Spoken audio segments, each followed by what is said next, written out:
Vale, entonces lo repetimos. Hoy es 28 de agosto. En el salón tenemos 3 estudiantes y en línea tenemos a otra más. No. Dos más. Entonces, en total somos 5 de los 30 inscritos que hay. 29 inscritos que hay. Entonces, si estás viendo este video y no te conectaste o no viniste, trata de cuestionarte acerca de si se está generando esta otredad del momento del pensamiento ubicado localmente e históricamente. Históricamente es en el tiempo es ahorita. El lugar es este salón de clases, esta clase. Y vamos a tratar de crear un pensamiento conjunto. Y el pensamiento conjunto nada más se logra no escuchándome a mí y viniendo a ver qué es lo que digo yo y qué es lo que dice Fabián, sino en el diálogo, en el intercambio de ideas que se genera entre todos nosotros.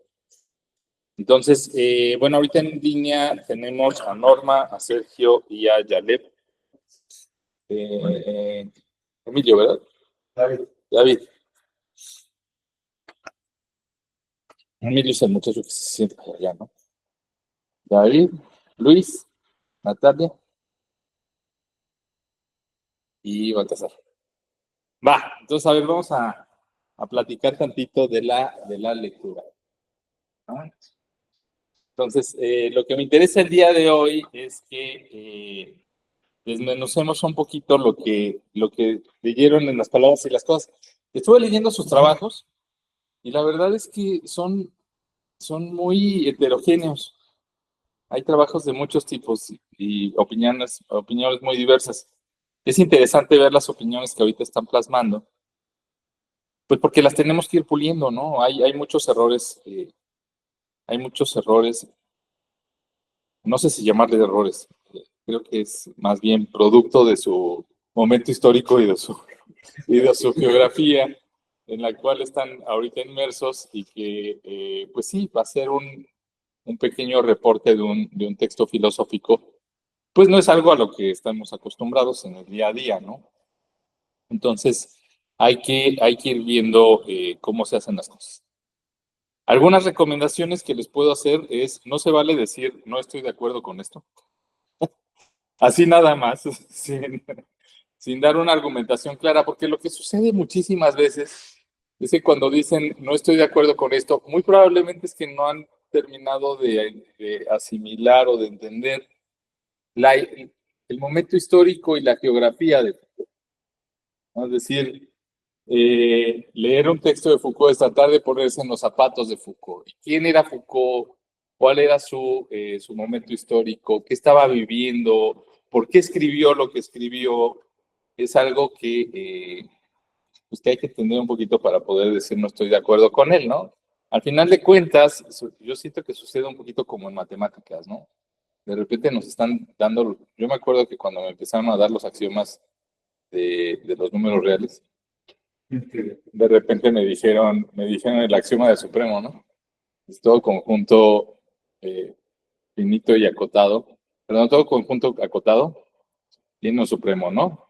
Y yo dije, ¿por qué? ¿Por qué solo uno? No, me enojé. Sí, no, eso no tiene sentido. Yo estaba pensando un poquito en esto de que yo quería que el punto 99999 indefinido y el 1 fueran números distintos. Entonces, a mí me parecía que el axioma del supremo estaba mal, que debería poderse haber varios supremos y que dos puntos podían tener distancia cero en ser el mismo. Y bueno, no, el maestro me dijo no. Me dijo, esto no es una democracia. Los axiomas los voy a poner yo y este es el axioma del supremo. Ni modo, fin. Y un poquito eso mismo sucede acá, ¿no? Cuando uno está leyendo a Foucault, uno está tratando de meterse en una forma de pensar. Una forma de pensar que no es una forma de pensar de una persona, sino es un momento histórico completo. Un momento histórico completo es un pensador que representa una época completa y que en el momento en el que lo criticamos, Emilio, ¿verdad? Sí. Yo, David. En el momento en el que lo criticamos, pues tiene que ser entendiendo estos elementos. O sea, no simplemente decir no estoy de acuerdo por decir no estoy de acuerdo, sino hemos logrado entender bien cuál es lo que hay detrás del autor, ¿no? Entonces es un punto importante, la crítica que hagamos de los diferentes textos y de los diferentes autores que leamos acá. Si en algún momento dicen no estoy de acuerdo, díganlo con más humildad. Puesto que no están de acuerdo no solo con una persona, sino con un momento histórico completo. Entonces, bueno, pasando a eso, me gustaría comenzar con algunas palabras que me gustaría que analizáramos del texto para ver qué es lo que agarraron de ese texto, ¿no? Pero lo primero que me gustaría preguntarles es que, ¿por qué antropología? ¿Por qué el texto habla de, por qué el título del libro habla de antropología? ¿Qué tiene que ver la antropología dentro de todo esto?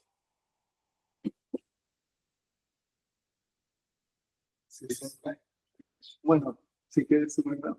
No, sí, yo solo iba a decir que dice, por ejemplo, que no se queda solo en la historia, sino que quiere algo como más profundo, ¿no? Entonces, no sé exactamente a qué se refiere con la antropología, pero pues, o sea, no solo es como un documento histórico que cronológicamente te va diciendo lo que pasó, sino un poco más del contexto. Ok. ¿Tú, David? Bueno, yo pienso que está relacionado con lo que dice justo al final. Dice que el humano, o creo que es una invención reciente y que desaparecerá en cuanto esté encuentre una nueva forma. Entonces creo que se relaciona al hecho de que hace como un estudio de cómo ordenamos las ideas. Por eso es que creo que menciona la enciclopedia china, que es que las formas de ordenar los pensamientos de otras épocas puede parecer así como para nosotros de ahorita que no tiene sentido, ¿no? Claro. Sí, creo que se relaciona con la frase que dice al final. Y pues la verdad yo no lo entendí de primera, si fue una de las consultas que usé con la inteligencia artificial. Dice que eso se relaciona directamente con el final del libro, que hay una imagen del rostro de un hombre como borrándose. Lo ata con el final del prefacio. Entonces, sí. Eso es interesante, ¿no? Es decir, la palabra arqueología está rodeada de un montón de historia también, ¿no? Tiene un montón de contexto. Allá atrás, ¿alguna idea, alguna? Pues no sé, siento que. Ajá. Bueno, yo también leí el de Vigilar y Castigar, que es como el bestseller, ¿no? Sí. Y siento que él siempre piensa en el siglo XVII como, no sé, la creación, no sé cómo llamarlo, como en el momento en que existe como el humano, pero el ser humano ya como una especie de saber, ¿sabes? Algo superior, algo como parte de lo biológico, sino como porque él identifica eso como conocimiento. Entonces creo que habla de la antropología en el sentido de que estudia al hombre, pero ya en el sentido justo del conocimiento, de los saberes que posee. Pues no sé si ya habla como de este sentimiento de poder. Sí, de este poder mental, ¿no? De crear conocimiento, de crear saberes. Entonces yo creo que por eso se refiere al término antropológico. A que intenta ya estudiar no solo al ser biológico, sino al ser como, pues, quizá en su finitud, pero al final el ser que es capaz de crear lo que sea con su mente. Está interesante, ¿no? La parte en la que Foucault agarra y menciona la arqueología es porque un poquito Foucault dice, a ver, vamos a pararnos en un momento, ¿no? Como los arqueólogos. Los arqueólogos no estudian como así el hilo de tiempo completo. O sea, se paran en un lugar, ¿no? Y empiezan a hacer arqueología en ese lugar, ¿no? Empiezan a tratar de ver la vecindad de lo que está muy cerquita, del momento histórico que están ahí investigando, checando, revisando. Y un poquito, esta es también una crítica que le hacen a Foucault. Foucault dice, Foucault parece como que se centra demasiado en esta metodología de agarrar como los momentos presentes y de ahí extenderse poquito, y hace parecer como que la cultura es algo estático, algo como muy apretadito, muy concreto. No permite, bueno, pero claro, el momento histórico en el que Foucault hace todo esto, pues no tiene las herramientas o no tiene los elementos para fijarse en todo el dinamismo que tiene la cultura, en todas las diferentes cosas que hay. Muchas veces incluso se hace el análisis de Foucault en función de la globalidad. Si la globalidad en la época de Foucault no existe, lo que existe es el pensamiento francés, ¿no? Y viajas a España y ahí está el pensamiento español. Y viajas a Portugal y está el pensamiento de Portugal. Y la gente no viaja, la gente no, es difícil que la gente en los 70 se esté moviendo mucho de un lado para otro, a menos de que sea rico, ¿no? Entonces las sociedades sí están muy delimitadas. Sí, sí hay como el pensamiento de este país, el pensamiento de este país y el pensamiento de este país. Y ahorita está como un poco desdibujado. Si bien podemos pensar en el, no sé, en el pensamiento de Israel, ¿no? O el pensamiento de la ultraderecha alemana, o el pensamiento, o sea, como que sí podemos como agruparlos.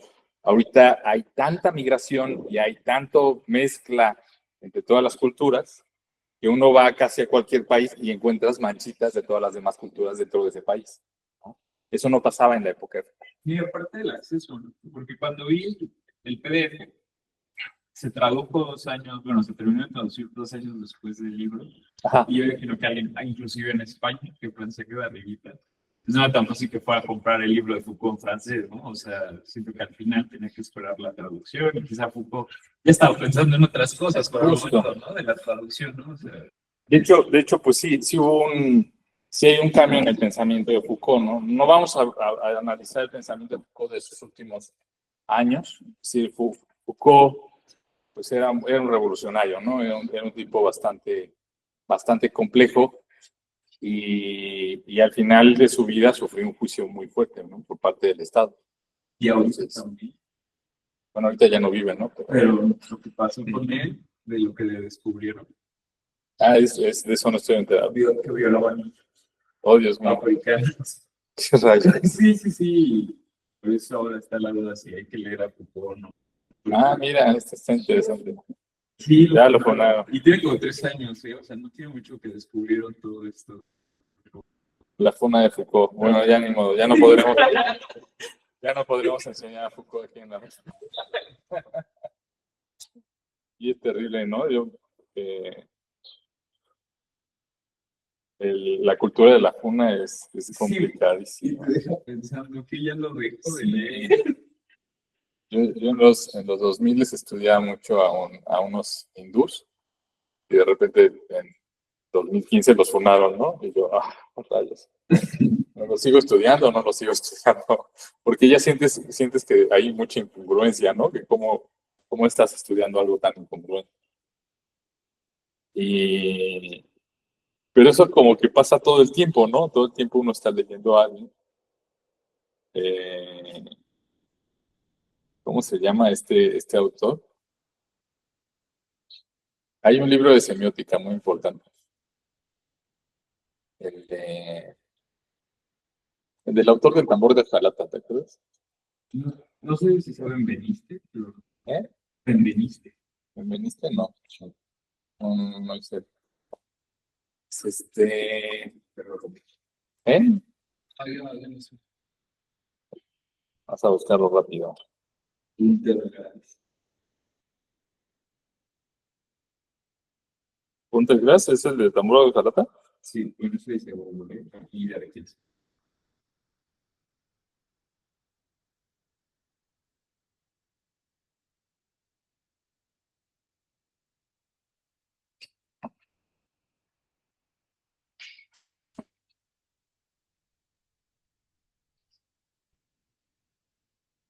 Humberto Eco. No, sí, a lo mejor no es el autor del Hombre de Jalata. Pero igual, ¿no? Es decir, todo el tiempo estamos viviendo, o todo el tiempo estamos en Justamente el siglo XX está como plagado de una forma distinta de pensar, ¿no? La gente en esa época vivía en un momento histórico muy diferente al que tenemos ahorita. La revolución, la liberación femenina, pues apenas se estaba dando. Y hay que centrarnos un poquito en esas cosas, ¿no? Por ejemplo, cuando uno piensa en Japón, ¿cuánto tiempo lleva Japón donde las mujeres dejaron de ser propiedad? ¿No? O sea, lleva poquito. Y todavía no se permea en todas las cúpulas de la sociedad japonesa, ¿no? Todavía hay muchos lugares donde hay una desigualdad de género muy marcada, ¿no?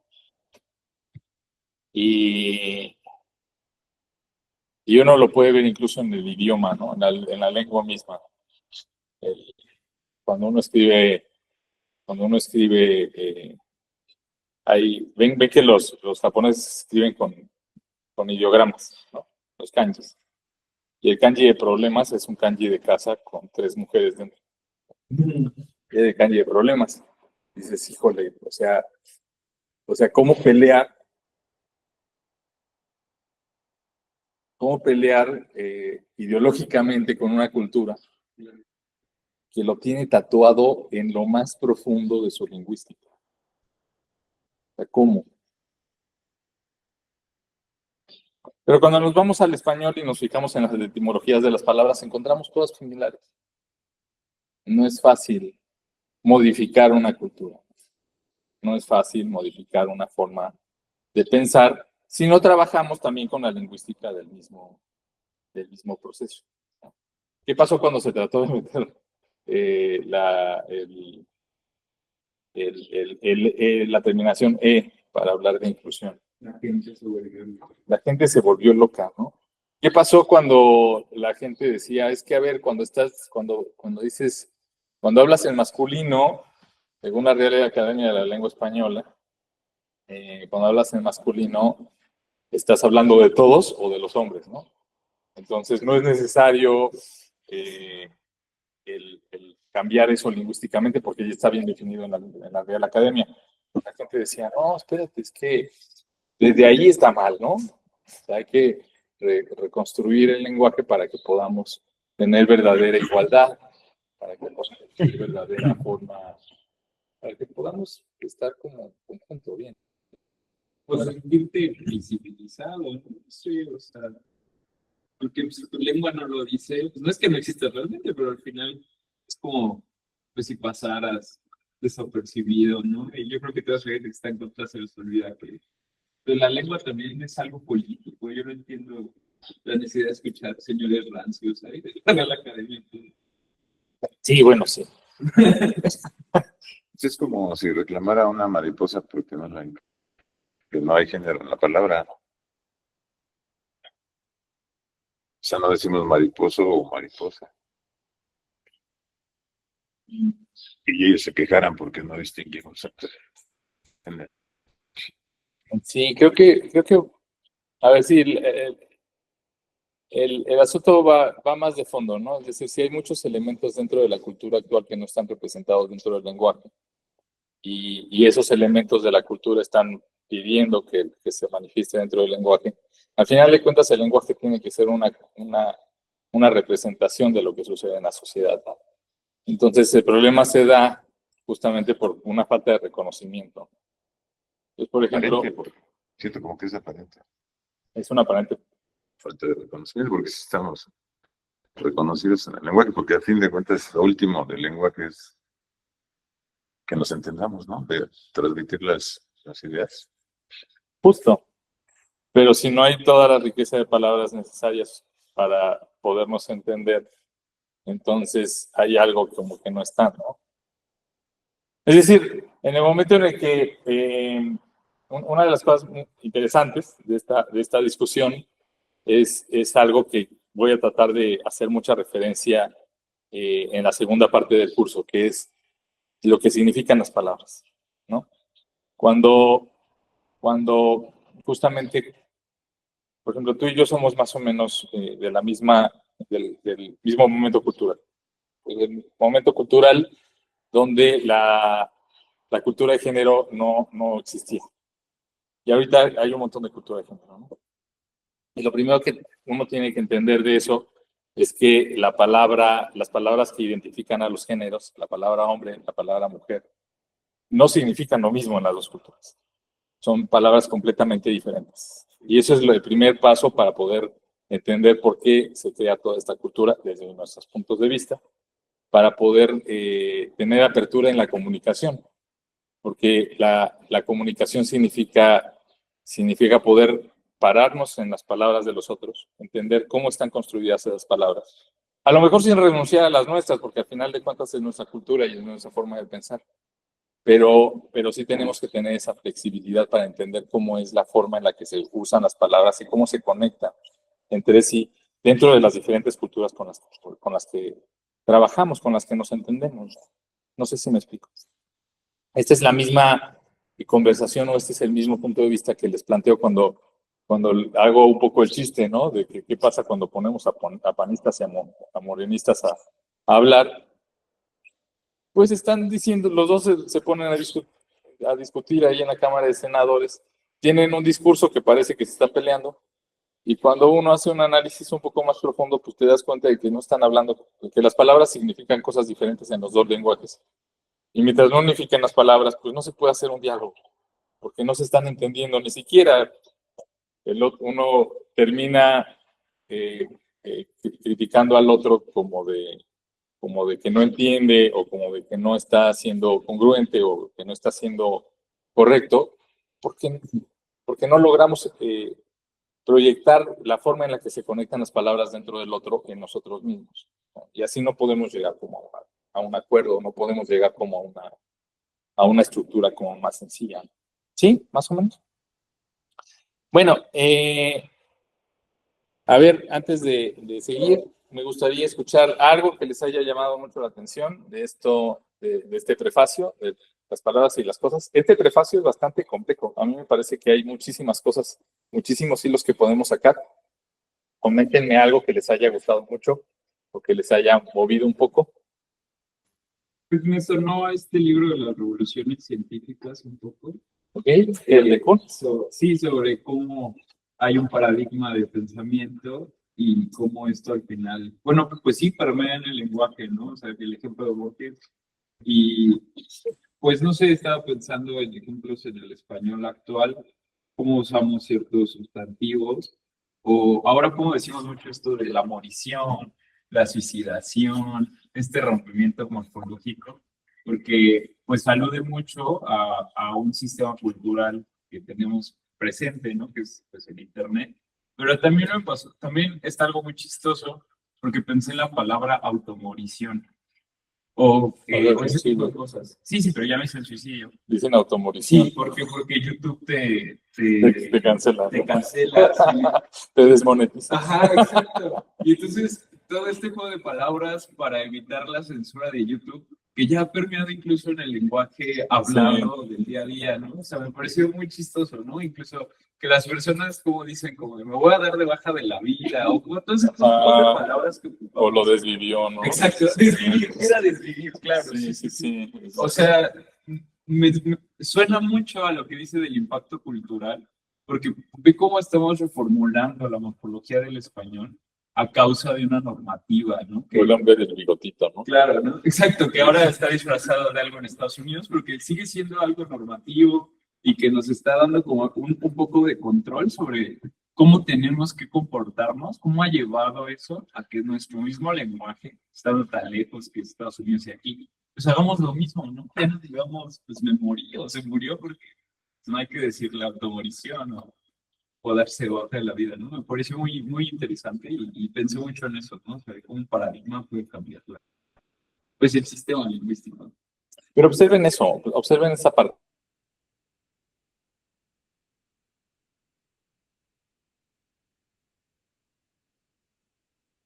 Sí, la que hay como cultura, conocimiento. ¿Ok?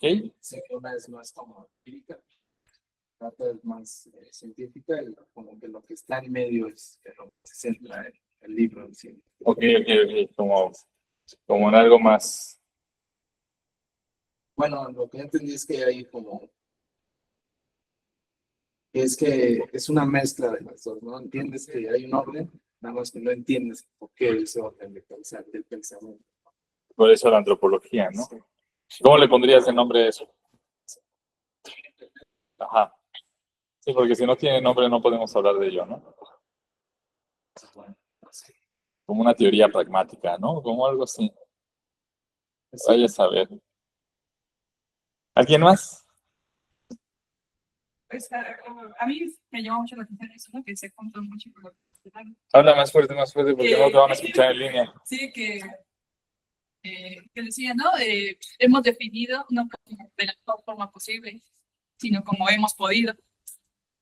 Y pues se conecta mucho con eso, de que pues tiene mucho que ver con nuestro entorno, con las condiciones. Y a mí sí me dio como el choque, porque uno tiene el pensamiento matemático donde sí defines de la mejor forma posible, ¿no? O la más fácil, la más elegante. Por eso creemos, ¿no? O bueno, sí, eso creo. Pero sí, al final del día a lo mejor sí, solo definimos como podemos, ¿no? Exactamente, ¿no? A ver, ¿quién diseña las calles y quién diseña las autopistas de las ciudades? ¿Quién? Un grupo. ¿Sí? Yo les voy a decir quién. La diseñan los burros. ¿Por qué? Pues porque cuando eran cuando las ciudades eran pueblitos, pues la gente se movía en burro, ¿no? Y iba, y el burro, pues el burro le hace arre y el burro tiene que ir para allá. Pero tiene que ir por allá y pues va por donde quiere. Es decir, los burros son tercos, ¿no? Nada más el que va dirigiendo el burro, pues medio lo va llevando para que el burro llegue al destino, ¿no? Pero el burro va escogiendo por dónde va. Cuando se va cargado, Ajá. sí busca. Sí, busca por dónde. pero busca, justo, el burro es el que está escogiendo la ruta. Y pues de poco a poco la ruta se va haciendo cada vez más marcada, hasta que de repente llega alguien y dice, esta burrita ya hay que ponerle pavimento. Y le ponen pavimento, pero ¿quién la diseñó? La diseñó el burro. No la diseñó ninguna persona. Las ciudades de los humanos Más bien como que están diseñados por los burros y por los caballos. el trazo lo hacen los El trazo lo hace el burro y lo hace el caballo. Lo mismo pasa con el lenguaje. De repente alguien crea una nueva palabra, de repente alguien, pero lo crea no pensando en el diseño del lenguaje en sí, sino porque, esta palabra me gusta para esto, va, órale, vamos a usarlo, ¿no? Como esta, ¿no? El desvivir, como que de repente a alguien se le ocurre y fue lo suficientemente fácil de asimilar, igual que el burro, el siguiente paso es suficientemente fácil de dar como para poder seguir avanzando, como para que se disemine y esa palabra forme parte del lenguaje, ¿no? Entonces, los idiomas, si bien si hay una agenda política que de repente les mete mano y los modifica, la mayor parte de los lenguajes están construidos en función de este tipo de pensamiento un poco azaroso. Pero sí motiva, ¿no? ¿Eh? Motiva el hecho de que no puedas decir algunas palabras. Acá. Por ejemplo, ¿no? Nos va moldeando, ahí hay una agenda política, ¿no? No siempre hay agenda política, a veces simplemente aparecen nuevas palabras y se van orientando, se van construyendo formas de usarlas. Ahora tengo que decir que le suspendí las funciones vitales, Se suspendió las funciones vitales. pero indefinidamente o eternamente. Por ejemplo, ¿no? Es decir, se va modificando el lenguaje conforme la gente va construyéndolo. ¿Sí? Y entonces, en el momento en el que vemos esta enciclopedia china, pues ya no suena tan loca, porque nuestro idioma está hecho más o menos igual, ¿no? No está planeado. Así como esta misma enciclopedia china se ve que está hecha como con las patas y tiene un etcétera ahí en medio que genera mucha disonancia. Así es nuestro lenguaje. Es decir, no estamos tan separados de esta forma en la que se nos presenta esta categorización de ideas a través de esta alegoría que usa Foucault de Borges para podernos presentar el tema principal. Es decir, uno empieza a leer el libro de las palabras y las cosas y te presentan esta taxonomía de Borges, esta taxonomía de la enciclopedia china y uno se molesta, ¿no? Me dicen, ¿esto qué? Y Foucault poco a poco te va a tratar de convencer de que todo tu lenguaje es así. De que no hay mucha diferencia entre esa enciclopedia china, que fue hecha un poco pues, así como a propósito, pero reflejando una característica muy humana, que nuestro idioma está construido de una forma bastante torpe. Como un laberinto, ¿no? O sea, porque cada vez que intenta uno, sin el apoyo de la IA, explicar algo del párrafo, es como que tomas un camino, una decisión para un camino y te encuentras con que no es la salida, no hay salida, te vas por otro, y entonces, sin la ayuda de algo, no encuentras la salida. Sí, así siento como que, porque cuesta mucho trabajo.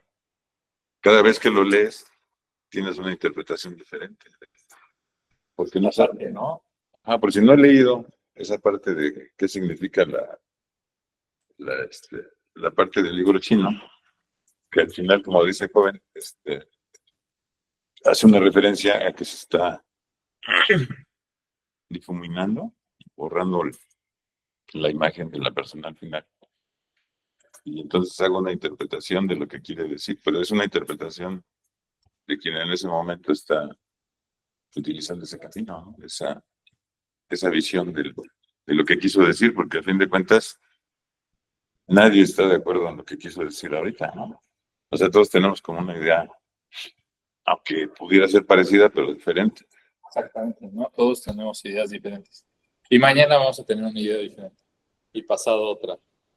Todo el tiempo estamos cambiando nuestro propio mapa de ideas. Sí, sí estamos bien. Sí se ve claro hacia dónde vamos. Profesor, Estamos tratando de entender estamos tratando de entender qué es esto de la lingüística dentro de nuestras cabezas. Estamos tratando de entender cómo se organizan las ideas. Estamos tratando de entender qué es esto de que de repente le ponemos categorías de pensamiento mediante el lugar, la geografía y mediante la historia. profesor, Y eso genera formas de pensamiento que podemos como tratar de agrupar. Los elementos comunes que tiene una cierta comunidad en cuanto a la forma de pensamiento que se puede representar en la lingüística. ¿Sí? Y así podemos ir analizando sociedades y así podemos ir analizando culturas. Así podemos ir analizando formas de pensar de grupos humanos. ¿Sí? Y hacia allá es hacia donde quiero como llevarlo. Vamos a ver cómo... Sí, va. Todavía hay tiempo.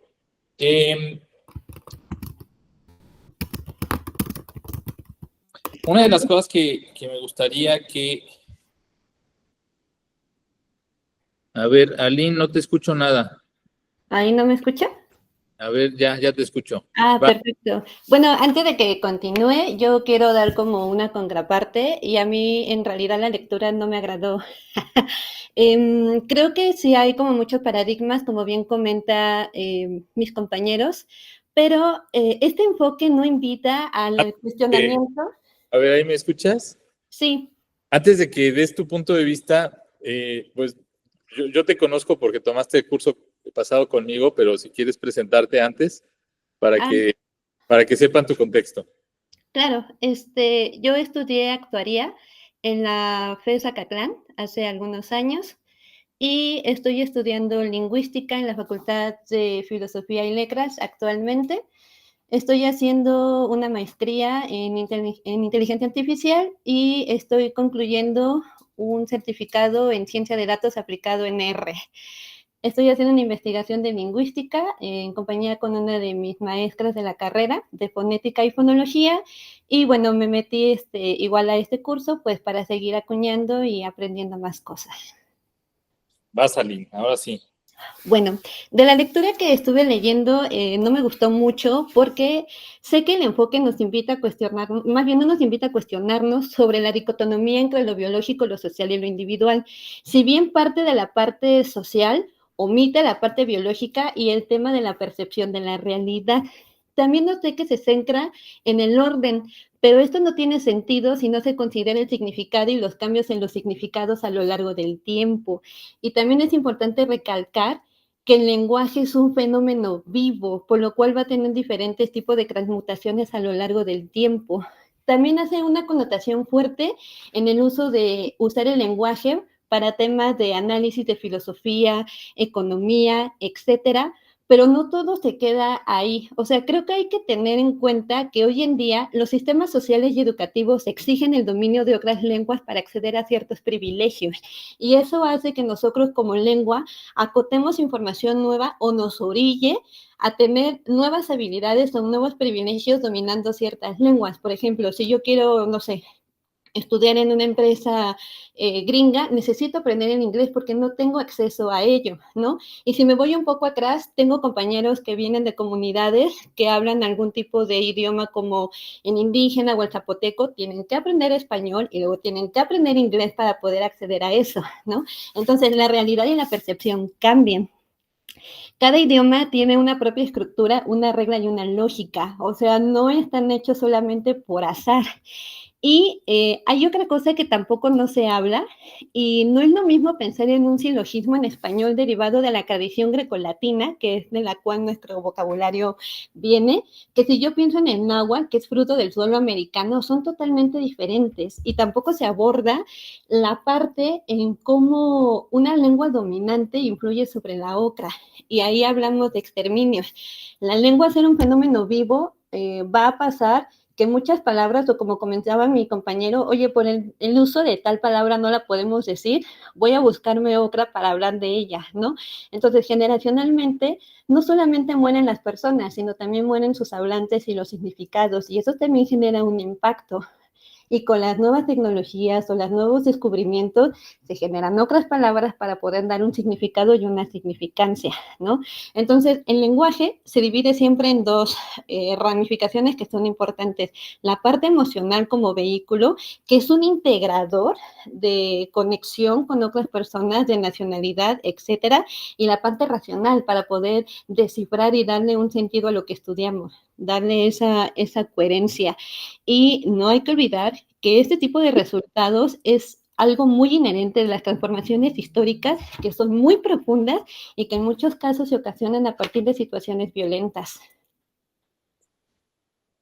Sí, oye, Malin, sí, nada más toma en cuenta, sí, yo entiendo tu punto de vista, en la parte que mencionas mucho sobre el lenguaje vivo.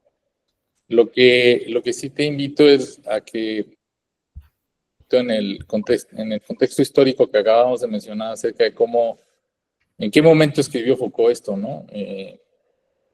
Un poquito de lo que hablábamos al principio de la clase de que pues, en la situación social y política en la cual estaba incluido.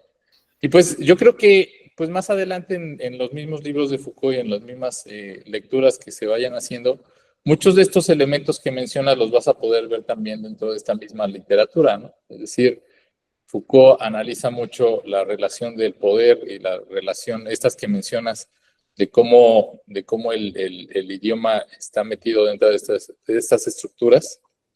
Y creo que puedes encontrar ahí cosas que resuenen bastante con tu propio discurso. A ver, adelante. O sea, justo yo pensé eso, y además, pues Foucault sí hace la acepción de que hablamos del sistema cultural. O sea, nos vamos a basar en las rupturas epistémicas, pero de lo occidental, ¿no? Obviamente no está tratando de abarcar cualquier tipo de ruptura de cualquier tipo de lengua, de cualquier sistema de pensamiento, no, o sea, está ciñendo bien que habla de lo occidental, y creo que ahí sí tiene validez lo que está diciendo Foucault, bueno, a mi punto de ver las cosas. Claro, yo creo que lo que pasa es que, pues, igual, Foucault no era lingüista, ¿no? Pero, pues, es que él no se refiere a la parte biológica del lenguaje o a la parte profunda, porque claramente él no va a tocar temas de por qué la morfofonología del español llegó a ser como es por las varianzas del latín, ¿no? O sea, yo creo que él está hablando más de la parte superficial del lenguaje, del sistema superficial, que sería la parte tanto semántica como la parte léxica del lenguaje, ¿no? O sea, sí. Él no está haciendo un apunte en ningún caso al sistema morfológico o fonológico de una lengua, pues que sí atañe a cosas más biológicas, ¿no? O sea, ejemplo anecdótico, ¿por qué el lenguaje inclusivo quizá no pegue esa E? Porque rompe la morfología y el sistema algorítmico de la lengua, ¿no? pero al final metemos e insertamos palabras en el lenguaje todo el tiempo porque el léxico es algo muy superficial, es algo completamente variable. Las ideas, la semántica, la creación de frases lexicalizadas, pues eso es algo muy sencillo de cambiar y eso es algo pues que sí se ve permeado por las ideas, yo creo que está planteando Foucault. Yo creo que eso es de tanto a la parte más biológica o a la parte sistemática del lenguaje, ¿no? Por ejemplo, borrando lo que dice mi compañero, justo, el autor solo habla sobre la vecindad, ¿no? De las palabras y pensar que están ahí de una forma. Y es donde entra la parte de la utopía. Pero si ya nos vamos más hacia la lengua, claro que existe, ¿no? La semiótica te habla sobre la ciencia del signo, la semántica sobre el significado y en conjunto te hace ver la relación entre los signos y la realidad. Por eso esto nos ayuda a poder analizarlo si lo vemos ya matemáticamente. Si no hay esta coherencia, tampoco nosotros le vamos a poder dar ese orden de ideas, ¿no? Y también, ¿qué relación hay entre el signo y el usuario? Bueno, ahí estamos hablando de la pragmática, ¿no? Y cómo lo usan, pues ahí entra la práctica. Espera, a ver, Ali. A ver, un favor, Aline. Por favor, si empiezas a meter demasiados elementos dentro de tu participación, nos pierdes al resto del grupo que no tienen el bagaje cultural que estás mencionando, ¿no? Todavía no nos metemos en cuestiones de signo y de significado, todavía no nos metemos en un montón de cosas, entonces tu participación se vuelve un poco difícil de seguir para la clase. Entonces te pediría que si vas a participar, lo hagas muy ceñida hacia los elementos que se han hecho en las lecturas. ¿Sí me explicó? Sí, o sea, por eso igual digo que no me gustó mucho la lectura, porque solo habla del tema de la vecindad y entiendo la proximidad que hay entre un lenguaje y otro, ¿no? O sea, esa es como la primera observación. No digo que la lectura sea mala, pero el tema de que al menos no aborre el tema del significado y la realidad que le asignamos, creo que es un punto de partida bueno.